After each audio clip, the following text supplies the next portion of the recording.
Pada tahun 1969, seorang pria bernama Donald Fisher dan istrinya Doris Fisher memiliki sebuah ide sederhana namun brilian.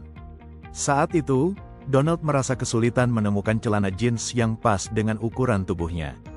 Dari pengalaman pribadi itu, ia melihat ada celah besar di dunia fashion, toko yang menyediakan pakaian dengan ukuran lengkap, mudah dicari, dan cocok untuk siapa saja. Mereka pun membuka sebuah toko kecil di San Francisco, California, dan menamainya The Gap. Nama itu berasal dari istilah Generation Gap, jurang generasi, yang kala itu populer di Amerika, menggambarkan perbedaan antara kaum muda dan orang tua. Donald dan Doris ingin menghadirkan sebuah brand yang mampu menjembatani jurang itu, pakaian kasual yang nyaman, simple, namun tetap stylish, sehingga bisa dipakai oleh siapapun.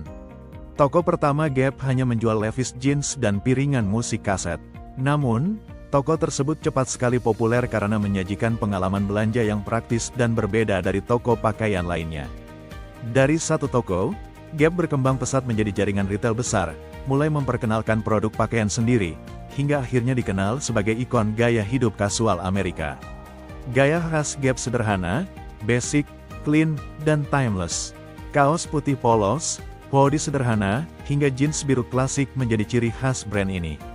Gap pun tumbuh menjadi salah satu perusahaan fashion terbesar di dunia, bahkan melahirkan brand saudara seperti Banana Republic, Old Navy, Athleta, dan Gap Kids. Meski mengalami pasang surut dalam persaingan industri fashion global, nama Gap tetap melekat sebagai simbol gaya kasual yang santai, netral, dan bisa dipakai lintas generasi, tepat seperti makna nama yang diusung sejak awal. Mau aku lanjutkan ceritanya sampai bagaimana Gap berkembang jadi ikon fashion dunia, atau cukup sampai asal-usul berdirinya saja?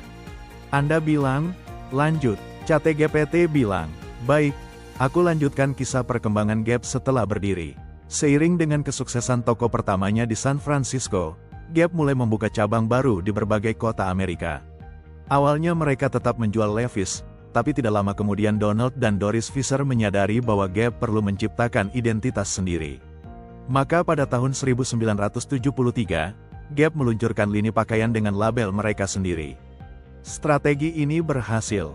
Produk dengan logo Gap yang sederhana, terutama kaos dan hoodie, langsung digemari karena desainnya yang kasual, mudah dipadukan, dan harganya terjangkau.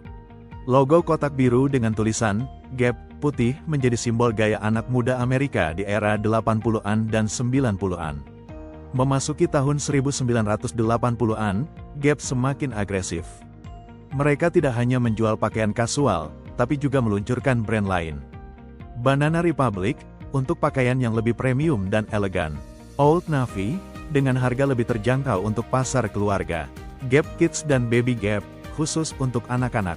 Keberhasilan ekspansi ini menjadikan Gap salah satu raksasa fashion dunia. Pada puncaknya di tahun 1990-an, Gap menjadi ikon global. Iklan mereka yang minimalis, sering menampilkan selebritas dengan pakaian sederhana namun stylish, memperkuat citra American casual. Namun, memasuki era 2000-an, Gap mulai menghadapi tantangan besar. Munculnya brand fast fashion seperti Zara, H&M, dan Uniqlo membuat konsumen beralih karena mereka menawarkan tren terbaru dengan harga bersaing. Gap yang identik dengan pakaian basic mulai dianggap kurang mengikuti perkembangan mode. Meski begitu, Gap tetap bertahan dengan mengandalkan identitasnya, pakaian klasik, simple, dan lintas generasi. Hingga kini, Gap masih dikenal sebagai salah satu brand fashion terbesar di dunia, meski sudah tidak sekuat dulu. Mereka tetap menjadi simbol gaya hidup kasual Amerika, dengan semangat awalnya, membuat pakaian yang bisa dipakai siapa saja, dari muda hingga tua.